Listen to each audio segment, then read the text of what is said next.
Boa noite, pessoal, a todos que se encontram aí na presencial. Todos dêem um salve alto, boa noite. Salve, boa noite. Boa noite. Boa noite a quem está online conosco, mais uma noite aqui, nesse que é o estudo da doutrina espírita, agora nos capítulos finais aqui do livro Boa Nova. João, boa noite, João, que está aí no Caminheiros do Bem, presencial, com a turma presencial, tudo bem? Boa noite, Wallace. Boa noite, o pessoal que está em casa também. Tudo certo.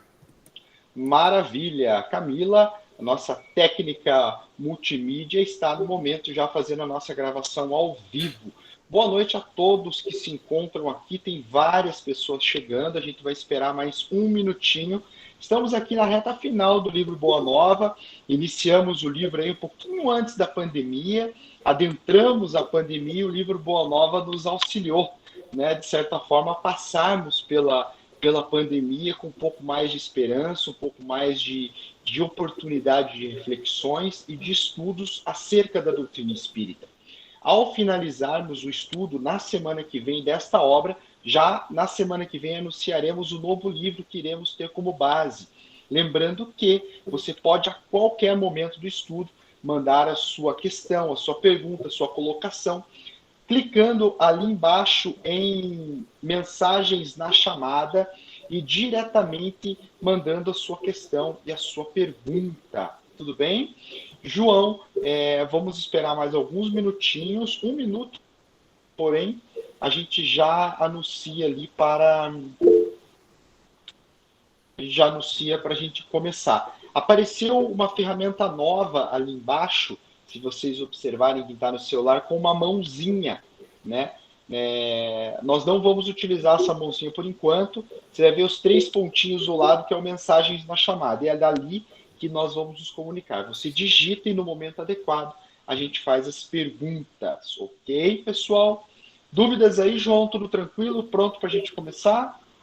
Tudo certo, Wallace. Estamos configurados aqui, te vendo, te ouvindo bem. Logo podemos começar.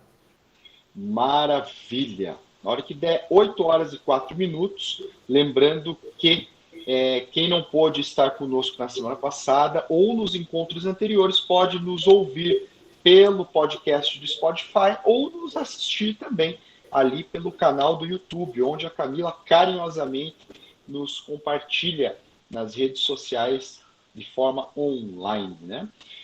Meus amigos, então, você que está em casa agora, pode tentar serenar um pouco o coração do dia do trabalho, da correria das questões necessárias da vida. Quem está aí na casa espírita, imbuído das boas vibrações desse ambiente, vamos todos fechar os olhos nesse instante para a nossa prece inicial. Prece essa que nada mais é do que uma conversa de coração para coração, direcionando o nosso pensamento ao amigo Jesus, o amigo querido de todas as horas que jamais nos volta as costas. É a Ele que dirigimos a nossa palavra e abrimos o nosso coração solicitando que na noite de hoje possamos despertar em nossa alma a vontade de nos melhorarmos, o impulso necessário para darmos o próximo passo, a serenidade para refletir sobre as dificuldades do mundo, mas coragem para vencê-las. Senhor Jesus, Tu que és o caminho, a verdade e a vida, nos ensina através do exemplo aquilo que aqui tentamos estudar através das palavras dos livros. Coloque em nosso coração a vontade de servir, a tranquilidade de levarmos a vida para que a nossa consciência esteja tranquila. E mesmo nos dias em que os ombros se fizerem pesar pelos fardos que o mundo nos oferece, que possamos lembrar de Ti, que carregou a cruz, nos ensinando que cada um deve carregar a sua própria responsabilidade familiar, profissional, para que possamos adentrar, quando formos regressar ao verdadeiro mundo, o mundo dos espíritos, possamos estar renovados, e que, se não for possível quitarmos todos os nossos débitos do passado, que possamos ao menos aliviar as nossas almas, aliviando a alma de todos aqueles que estão conosco. Sede conosco, Jesus, nós que aqui estamos em nossas casas, aos que estão no centro espírita, mas a todos nós que estamos no planeta Terra. Pai nosso, que estás nos céus, santo é o teu nome. Venha a nós o teu reino, seja feita a tua vontade, assim na terra como no céu. O pão nosso de cada dia nos dai hoje. Perdoa as nossas dívidas, assim como nós perdoamos a quem nos deve. Não nos deixeis cair em tentação, mas livrai-nos do mal. Que assim seja. Não é de hoje que muitas vezes ouvimos falar que muitos são os escolhidos. Ou melhor, muitos são os chamados e poucos são aqueles que escolhem aceitar o chamado do alto. Toda dificuldade, todo desafio na vida, seja no campo profissional, familiar, emocional, da saúde física, é nada mais do que um chamado do alto a nos convidar a olhar para a área da vida que necessita de maior atenção. Estarmos neste mundo é, antes de mais nada, termos a certeza de que estamos passando por uma oportunidade de refazer os débitos do passado, mas, acima de tudo, reescrever as páginas para o futuro. Aqueles que escolheram a doutrina espírita para, nesta atual encarnação, terem como luz e como direcionamento para a atual existência, traz na própria alma uma responsabilidade, pois saber e ter a certeza da existência após esta vida, após o fechar da cortina pela chamada morte, encontramos na verdadeira vida a continuidade daquilo que começamos a construir aqui.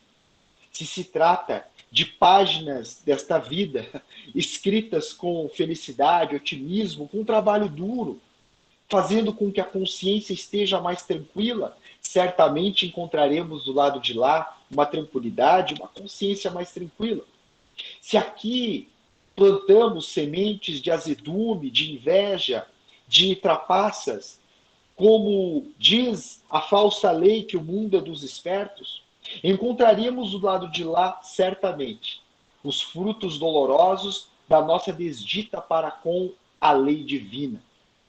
O capítulo de hoje se trata especificamente de seres que não foram escolhidos a dedos, mas que escolheram, através da própria dedicação, trilharem um caminho mais iluminado, porém não menos dolorido.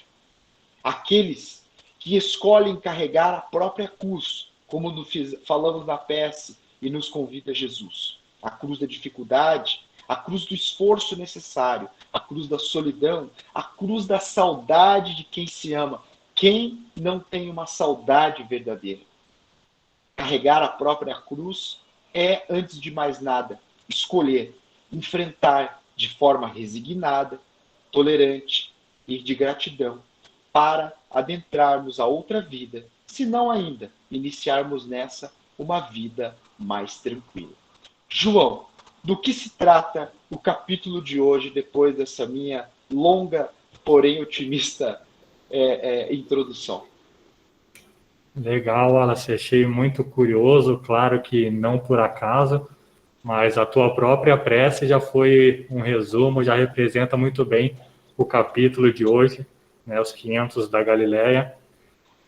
Uma coisa interessante desse capítulo é que Humberto de Campos ele traz uma nova narrativa que é sobre um fato até então inédito, a gente pode dizer assim, porque não há referência desse acontecido, né, desse encontro com os 500 nos evangelhos. E nesse capítulo em especial, Humberto de Campos ele fala dessa mensagem de renovação do mundo, que é o que você trouxe para a gente também na tua prece, falando sobre essa vontade de servir, sobre a coragem. Então, nesse capítulo, os 500 da Galileia, Jesus apresenta aos seus seguidores já após o momento da crucificação, né, onde ele retorna para falar com seus apóstolos e transmitir a mensagem do futuro do Evangelho. Então, esse é mais um daqueles encontros íntimos, onde Jesus tem, com muita alegria, com seus fiéis seguidores, para trazer mais uma vez a sua mensagem, incentivando e encaminhando os seus seguidores para o futuro do Evangelho, Wallace. Perfeito, João, perfeito. E, aliás, todos nós fazemos parte deste chamado. Toda vez que alguém encontra ou tem a oportunidade de encontrar a filosofia, a religião, a ciência do Cristo, é em verdade um escolhido, né? Existem muitas tribos, muitas civilizações ainda não tocadas pelo cristianismo, ainda em estados primitivos, recém-chegados a este mundo terra. Lembrando que este mundo terra é um mundo de provas e expiações, logo depois dos mundos primitivos. Muitos de nós, aliás, viemos já algumas reencarnações atrás destes mesmos mundos primitivos. Agora aqui, em mundos de provas e expiações, na atual reencarnação, encontramos através da doutrina espírita o chamado do Cristo, o chamado deste reencontro. Falamos reencontro, pois certamente em outras existências já éramos cristãos, em outras religiões mais afastadas desta da qual nós abraçamos hoje. O Espiritismo é esta doutrina renovadora, capaz de dar esperança até mesmo aos corações mais entumecidos pelo mal. Na noite de hoje, falaremos não só do capítulo, mas fazendo um fechamento já inicial para a próxima semana, do qual finalizaremos este livro. Então, João falará diretamente do livro e eu vou rebatendo do lado de cá algumas reflexões que nos vierem e se forem necessárias. João, é com você. Legal, Wallace, tua fala sobre esse chamamento, sobre esse reencontro com Cristo, é justamente bem importante, principalmente nesse capítulo, né? Onde o Cristo tem esse encontro ali com seus seguidores, porque até então, né, após o momento do Calvário ali, da crucificação, né, Humberto de Campos diz que ficou aquele sentimento de saudade, aquelas impressões muito vivas ainda do Cristo, né, mas muitos daqueles que conviveram com Cristo e muitos até do que não conviveram, mas conheciam, né, as suas falas, conheciam os seus feitos, ainda possivelmente carregavam consigo um quê de dúvida a respeito dos próximos passos, né? Então, se eu faço uma adesão aos propósitos do Cristo, o que eu devo fazer? Né? O que Jesus e os seus cooperadores diretos esperam de mim e das minhas ações? Acredito que essas tenham sido algumas das questões que pairavam no ar naquele momento, e foi por isso um dos motivos também que Cristo teve essa aparição para trazer a mensagem a esses seguidores que carregavam então essas dúvidas mais íntimas, né? O que eu devo fazer? Ok, aceitei o Cristo, reconheço sua grandeza, mas o que será que ele espera de mim? Até porque o que o Cristo sugere para a gente, Wallace, é um processo de transformação do pensamento e do sentimento, não um simples processo de conversão religioso, né? Uma conversão religiosa onde vamos ter com os nossos companheiros, com os nossos mais próximos, simplesmente para fazer com que eles acreditem nessa ou naquela doutrina, nesse ou naquele profeta. É muito mais que isso, né? O que o Cristo sugere não é essa conversão religiosa, é muito mais essa questão de transformação do pensamento e do sentimento, que é uma das coisas que mais importam, né, Wallace? Ah, é verdade, João. É muito fácil a gente se vestir daquela máscara de pseudo-religioso, pseudo-espírita. É fácil a gente chegar na casa espírita com um sorriso no rosto, uma mão cruzada e falar: meu irmão, muita paz. Esta não é a proposta do Cristo, pois isso seria muito fácil, né? Trazer esta paz dentro de si é o grande desafio. A proposta do Cristo é, antes de mais nada, um tratado profundo de psicologia. Carl Gustav Jung, vai dizer que o nosso objetivo nesta vida é entrarmos ou chegarmos ao estado luminoso, aquilo que o espírito Joana de Ângeles diria que seria o estado de individuação. Ter consciência de si mesmo, consciência dos próprios pensamentos, o porquê penso, o que sinto, onde é o meu papel dentro da sociedade. O filósofo Karnal coloca um exemplo muito interessante e prático para exemplificar esta filosofia que Jesus nos traz. E outros filósofos também abordaram de maneira diferente. Mas o Karnal coloca que, certa feita, ele se encontrava na sala de aula, dando aula, e teve um aluno que, enfim, não gostou muito da aula, discutiu com o professor, e saiu, e ao sair, antes de bater a porta de maneira grosseira, ele falou e olhou para o Karnal e disse: seu careca. Né? E para quem não conhece o filósofo Karnal, ele é completamente careca, né, de ter aquela careca lustrada, assim, né? E ele, sorrindo, né, na sua explanação sobre este fato, falou assim: o que eu vou dizer para um aluno como esse? Né? Eu vou falar para ele: não, né, eu não sou careca, né? Não, eu sou careca realmente. Se eu não o fosse, ele estaria equivocado. Mas em nenhum momento haveria motivo para que eu me ofendesse. Então, quem tem consciência de si mesmo perde a capacidade de se ofender com o que os outros falam. Não permite que o veneno do outro adentre a própria alma. Esta é a primeira característica de quem está no estado luminoso, ou adentrando o estado no luminoso ou de individuação. Né? Não mais se ofender, não trazer nada mais para o lado pessoal. Nada é trazido para o lado pessoal. O problema do outro é simplesmente do outro. E ainda lembrando, né, João, o nosso querido Divaldo Pereira Franco, que, aliás, acabou de passar por uma cirurgia e passou super bem, e segundo o Centro Espírita Mansão do Caminho, saiu já da cirurgia fazendo brincadeira, dando risada e com muito otimismo. Né? Divaldo Franco diz: não é importante se nós temos inimigos, o importante é não ser inimigo de ninguém.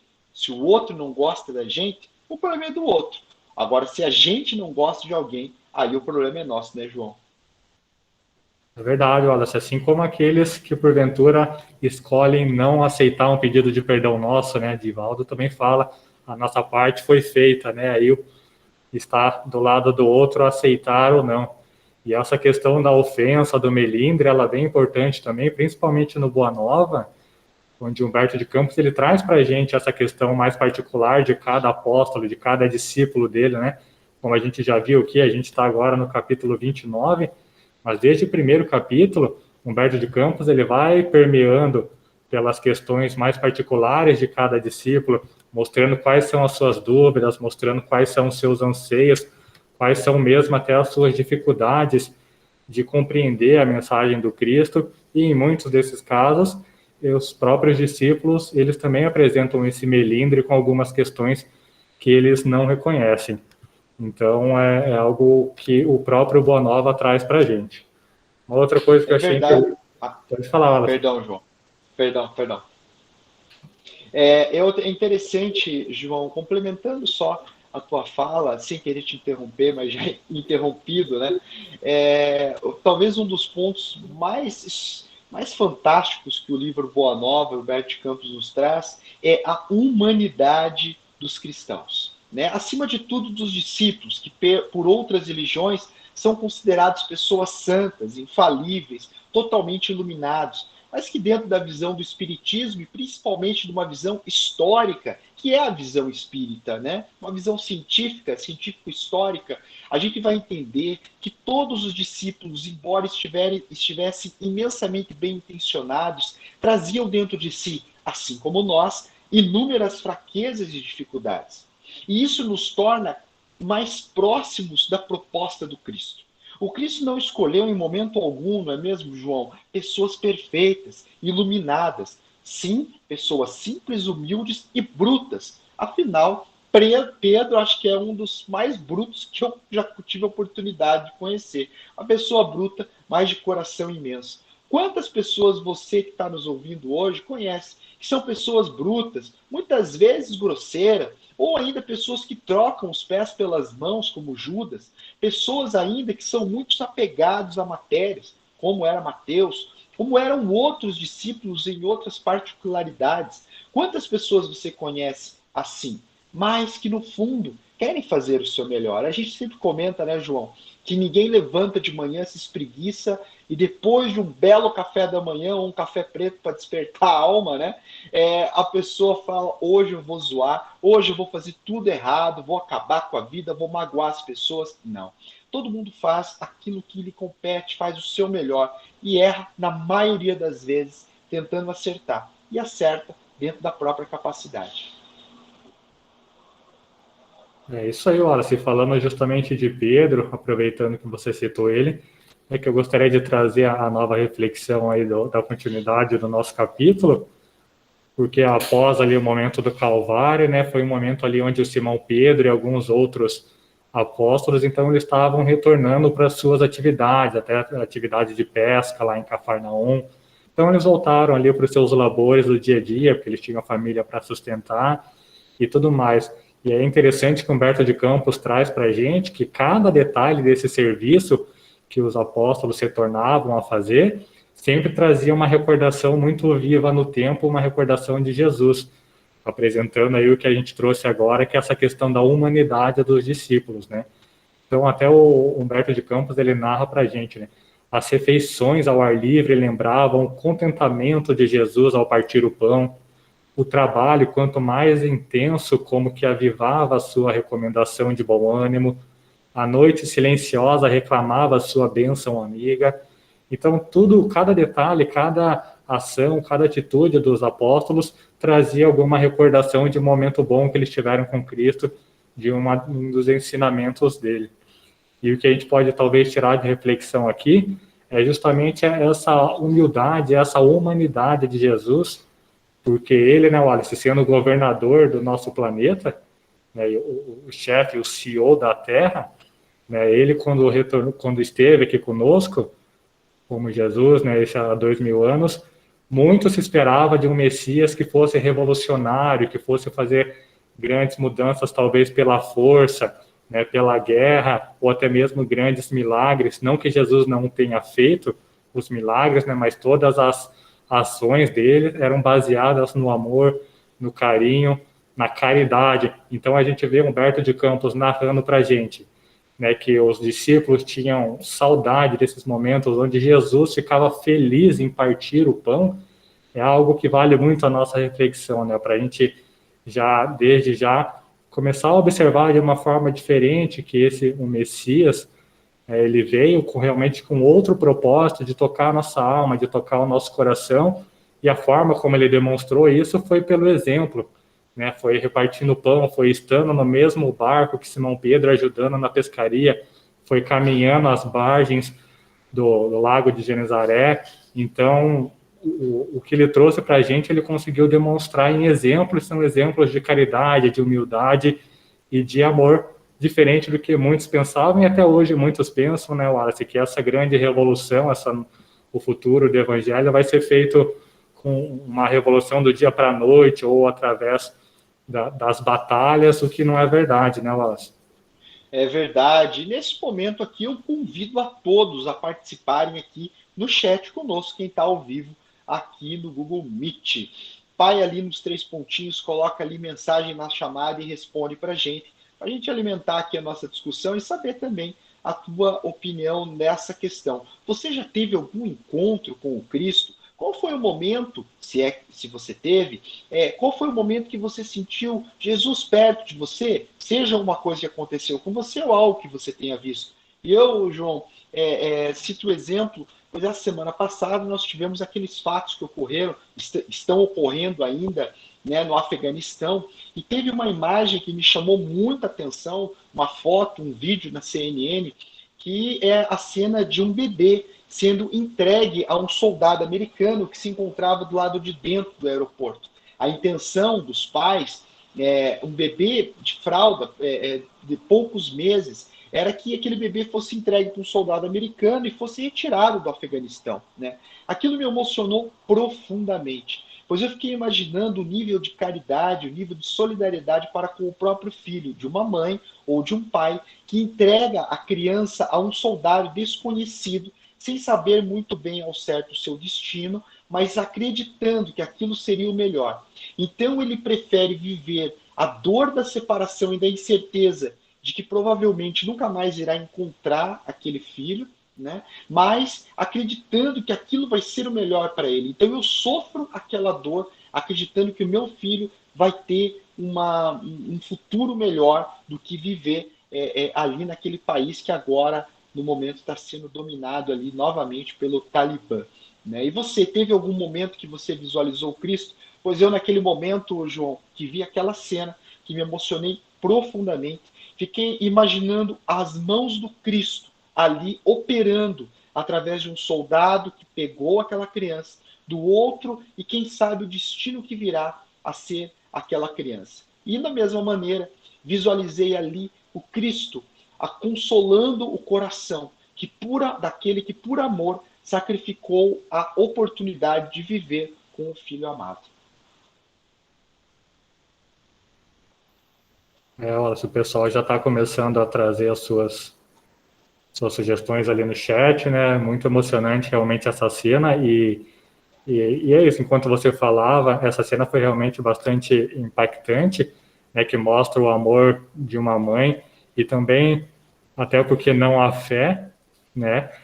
Lembrei também de Joana de Cusa, enquanto ela também junto ao filho estava sofrendo, estava para ser na fogueira, né, se eu não me engano, com o próprio filho pedindo para que ela abjurasse do Cristo, né, para que eles pudessem ser salvos, e ela, com toda a sua fé, não abjurou, mesmo vendo o filho sofrer, pois ela sabia que aquele sofrimento se fazia necessário para que elas pudessem, então, chegar ao reino dos céus. Então, desde muito temos grandes exemplos, e grandes exemplos sempre trazendo realmente essa figura materna, né, Wallace? Foi com Maria, Joana de Cusa, e esse teu exemplo também foi muito interessante nos nossos dias atuais, em uma região que ainda vive grandes conflitos, né, Wallace?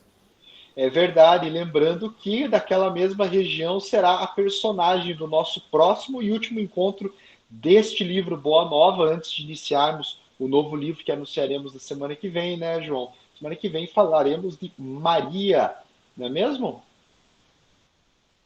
Né?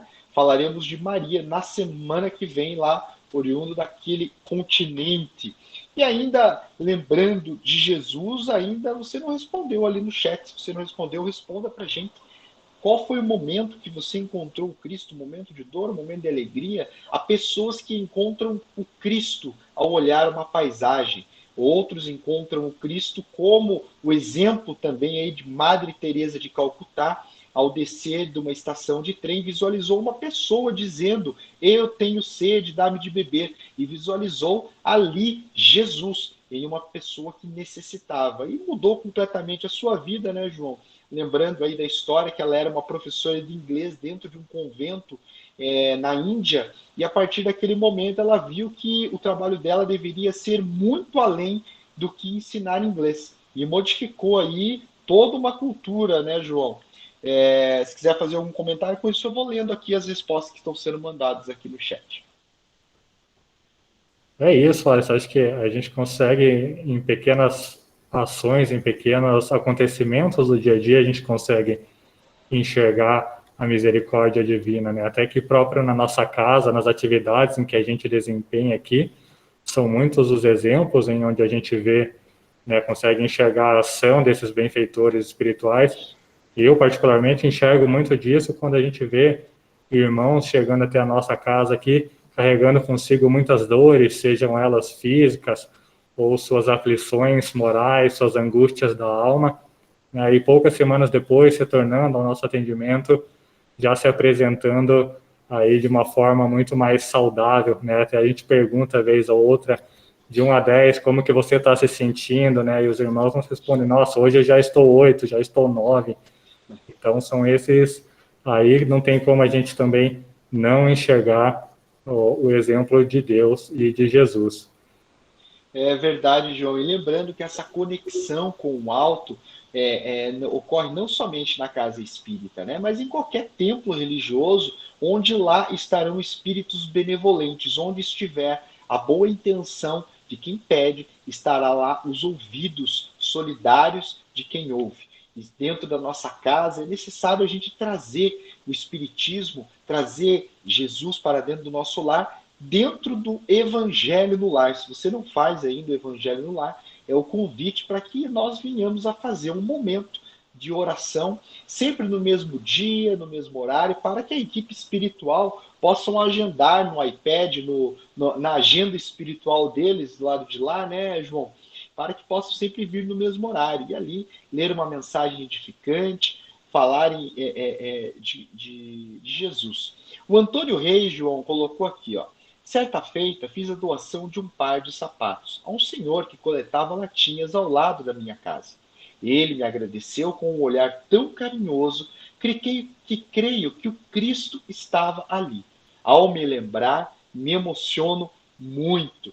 Diz o São Francisco de Assis que um momento estava ali junto a um outro mendigo que cruzou, né, a estrada, e Francisco de Assis deu o último pedaço de pão que ele tinha, e ao olhar para trás, após sentir uma vibração extremamente alta daquele ser do qual ele se cruzava, né, na estrada, olhou para trás, nada mais visualizou. E ali diz a lenda, né, que se tratava do Cristo, e muitos ainda afirmam que inúmeras vezes Jesus se veste de mendigo ou de alguém necessitado para testar a fé e a benevolência das pessoas. Lógico que isso se trata de uma alegoria, mas se trata, sim, de uma verdade, lembrando quando Jesus nos coloca que em verdade, verdade vos digo, que toda vez que der um pão, uma água, um auxílio a um irmão que passa pelo caminho, não é a ele que estará ajudando, mas a mim mesmo, né, João? É isso, olha, não sei se você vai falar no nosso próximo capítulo aqui, que é sobre Maria, e Maria tem uma história riquíssima e cheia de aprendizados, né, mas você falando dessa forma da apresentação do Cristo, né, como mendigo, para testar a fé, algo nesse sentido, tem também uma passagem onde é o primeiro reencontro dele com Maria, né, um dos primeiros reencontros dele com Maria, ela ainda encarnada, também um pouco depois da crucificação, lá na sua humilde casa, quando aparece ali para ela um senhor, também de idade elevada, também sinais de muito sofrimento, e durante o diálogo ele se apresenta dizendo ser Jesus, né? Então tem aí fazendo uma conexão com o que você trouxe para a gente. E outra coisa interessante também, elas que você falou e que a gente consegue conectar com o nosso capítulo de hoje, é a forma com que a gente pode trabalhar, com que a gente pode construir, né, a nossa fortaleza interior, sem que seja necessário que a gente ainda passe, como diz Humberto de Campos, né, pelas fogueiras e pelos suplícios, né? Hoje essas já não são as únicas formas da gente demonstrar esse amor por Cristo, inclusive nesse próprio capítulo, depois os irmãos acredito que vão fazer a leitura, ou até já fizeram, ele mesmo diz que as lições de Jesus estão com resignado heroísmo em diversas oportunidades. O próprio Humberto de Campos diz, elas estão presentes nas artes, estão presentes nas ciências. Então, esse serviço de evangelização foi e é ainda nas diferentes áreas do conhecimento, inclusive nas mais diferentes crenças, doutrinas e religiões. Tanto como Humberto de Campos nos diz, está presente nas artes, nas ciências, e faz parte do nosso dia a dia. Avançando um pouquinho, ele traz ainda para a gente também uma outra mensagem, onde ele revela o desejo do Cristo por se apresentar por esses 500 da Galileia, por trazer essa mensagem de renovação, né, onde ele fala que evangelizar é muito mais do que falar de Cristo, é mais do que seguir uma religião, né, mas é aceitar o desejo de Jesus. E como narra Humberto de Campos, é a união, o amor, a fraternidade e a concórdia. Então, ver os adjetivos e as palavras escolhidas por Humberto de Campos para dizer qual é o desejo do Cristo. Ele não está dizendo aqui que sejamos fiéis a essa ou aquela doutrina, ou algo nesse sentido, mas ele está falando, o desejo do Cristo é união, amor, fraternidade e concórdia. Wallace. Maravilha, João. A Juliana Austin compartilhou conosco ali a percepção que ela teve de gratidão pela família, né? Principalmente nos momentos aí de pandemia, de dias tão difíceis que nós passamos. E ao chegar em casa, ela narra que ela se emocionou profundamente, agradeceu aí por ter pessoas ao lado dela e pessoas e a oportunidade, né, de evolução. O Adair coloca ali, ó, quando ainda criança, meu filho sofreu um acidente de bicicleta. Após horas do hospital, muita angústia, senti Jesus presente, me orientando e dando forças. Não há, jamais, lágrimas que não sejam observadas pelo alto. Mesmo nos momentos que a gente se sente mais sozinho e solitário, mesmo que fisicamente a gente não tenha ninguém para compartilhar, se a gente se conectar, certamente almas bondosas estarão ao nosso lado, nos inspirando para enfrentar aquela dificuldade, que talvez não será solucionada de imediato ou de uma maneira milagrosa, mas teremos a serenidade e a tranquilidade de passar pelo sofrimento e, quem sabe, se for do nosso merecimento, a solução daquela dificuldade, né, João? Você falava ainda anteriormente de como as fogueiras atuais são outras, né? As cruzes atuais são diferentes daquelas do tempo do Cristo. Hoje, a ansiedade, a depressão, a solidão, a competição trazida pelo modelo ilusório, utópico que as redes sociais nos traz, tanto de beleza quanto de sucesso, pseudo-sucesso material, né, que muitas vezes nos sentimos forçados a encontrar, nem mesmo indo ao encontro da nossa própria expectativa ou felicidade. Hoje, não somos jogados à fogueira, mas temos que enfrentar a fogueira dos preconceitos, né, da incompreensão. Temos hoje a facilidade da tecnologia, mas temos também os riscos que ela nos traz, né, tanto da dependência das redes sociais, quanto a dependência da aprovação, dos likes, né, dos views. Então, vivemos outros tempos, porém com as mesmas angústias do tempo do Cristo. Vivemos ainda, João, né, esperando os milagres que o Cristo trazia de maneira mediúnica, acreditando que a responsabilidade da solução dos nossos problemas está do lado de fora, quando em realidade o Espiritismo mesmo nos traz que a responsabilidade está em nós mesmos. Você ainda colocou uma questão, João, que eu achei muito interessante da gente dar uma ressaltada. Qual seria o meio ideal de eu praticar o Evangelho no dia de hoje? Se possível, falar, assim como a gente vem aqui estudar o Evangelho, mas acima de tudo, talvez, João, praticar o Evangelho seja fazer o melhor que nós podemos fazer em cada ato, mesmo os pequenos atos. Tem um fuzileiro naval norte-americano, palestrante, que conta, através de sua obra, de um livro, que a atividade principal do dia dele, todos os dias, sempre foi arrumar a cama. Então ele indica, falando por aí para as pessoas, nas suas palestras, no seu livro, que a primeira atividade que alguém deveria fazer todos os dias é arrumar a cama. Arrumar a cama bem arrumado, por dois motivos. O primeiro deles, que é para a gente interiorizar essa ideia de que as tarefas pequenas são muito importantes. Uma agulha não é capaz de matar um elefante, mas certamente milhões de agulhadas poderão ocasionar um grande rombo. Quando erramos em pequenas atividades, certamente estaremos criando um grande rombo na nossa trajetória. Então, ele propõe que comecemos arrumando a nossa cama todos os dias. Primeiro, para ter essa ideia de que as tarefas pequenas têm muita importância. E segundo, se nada der certo no nosso dia, ao chegar em casa à noite, nós vamos ter uma cama arrumadinha para a gente dormir, João. Já é um incentivo para começar de novo no outro dia, repetir a atividade e seguir em frente, né? Mas é bem isso, olha, até o próprio Evangelho traz para a gente, né, os caminhos de praticar o Evangelho, de praticar a caridade, são infinitos. Quando a gente fala de caridade, sempre tem aquela dualidade, né, de caridade material, caridade moral. que a gente até já discutiu aqui, mas os caminhos temos vários. O próprio Evangelho traz para a gente aí, no mínimo, 3 maneiras também de praticar o bem, né? Pensamento, palavra e ação. E certamente pelo menos uma delas nós temos em todas as oportunidades que se apresentam na nossa vida e no nosso dia a dia, né? Se não pudermos auxiliar com as ações, que seja por meio das palavras, quando até as palavras faltarem ou não se encaixarem, que sejam por meio dos pensamentos, não, Wallace?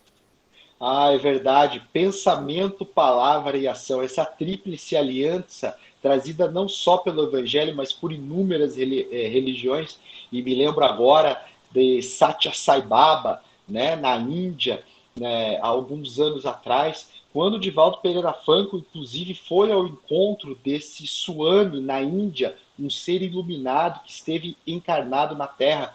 E ele trazia a prática do Dharma, né, da ação positiva dentro do pensamento, palavra e ação. E lembrando ainda, João, de Madre Teresa de Calcutá, que nos colocava, através da sua atividade, um exemplo claro quando ela falava que as mãos que trabalham são mais santas do que os lábios que oram, né, João?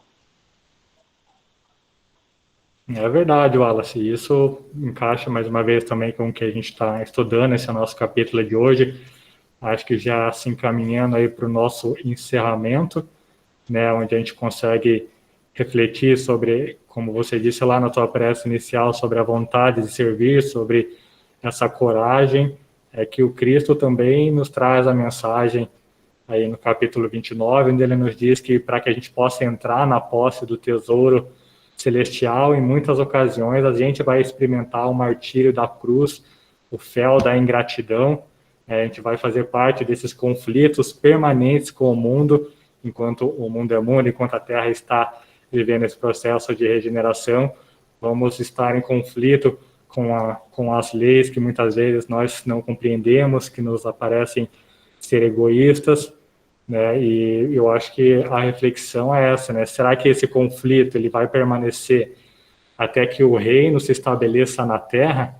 E a resposta, a verdade é que não, né? Porque até que o reino se estabeleça, a verdade é que o reino deve se estabelecer dentro do coração de cada um, só assim a Terra vai conseguir, né, avançar e vai conseguir progredir também, né, Wallace? Então, para que a Terra possa fazer o seu processo aí, para que possa se tornar um verdadeiro paraíso celestial, antes é necessário que nós consigamos trazer esse paraíso para dentro do nosso coração, pois, como você disse, não é esse milagre do dia para a noite, onde vamos acordar e a Terra já vai ser um planeta de bem-aventurança, né? É verdade, assim como não ocorrerá o milagre que do dia para a noite a gente acorda e o nosso coração já se encontra no reino dos céus, já se encontra em paz. É necessário trabalho, reflexão, psicoterapia, psiquiatria, se necessário for, espiritismo, estudo e principalmente vivência. Só tropeça quem caminha, só se levanta quem caiu e só cai quem está caminhando. Que possamos caminhar e com a certeza de que tudo que fizermos hoje reverberará nos dias de amanhã. Meus amigos aí do Centro Espírita que estão presentes, amigos aqui do nosso Centro Espírita online que tem se tornado, João, amigo de tantas idas e vindas, Camila, produzindo o nosso audiovisual, Marco hoje ausente, porém sempre presente, que nós tenhamos uma excelente semana. E finalizando o Boa Noite de hoje, lembrando do fuzileiro norte-americano e ainda completando com Jesus, que possamos arrumar a nossa cama de manhã, fazendo uma prece, para que o nosso dia seja melhor e com a consciência mais tranquila, com a cama já arrumada para dormir no final do dia, iniciando a noite, possamos dormir com tranquilidade e no dia seguinte levantarmos e fazermos o nosso melhor. Uma boa noite, que Jesus nos abençoe a todos. João, Camila, muito obrigado, pessoal. Boa noite, Wallace, pessoal de casa, da casa. Ó quanta gente, um abraço. Boa noite.